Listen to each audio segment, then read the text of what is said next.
Hey guys, so we're gonna see what my husband surprised me with this morning. Let's go look.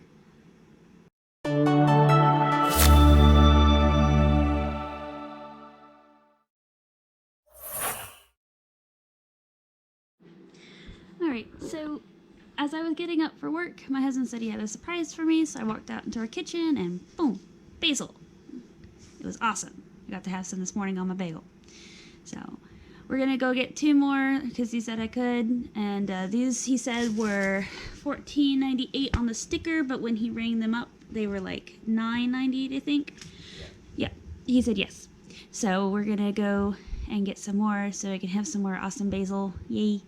So happy.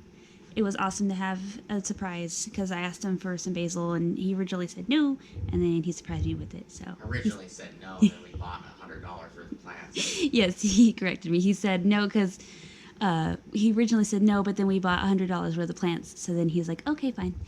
But it was still sweet that he decided to get it for me. And I have videos on the other plants, so you'll see those before you see this. So hopefully you saw those first. All right, see you guys later. Like, comment, subscribe. Short video.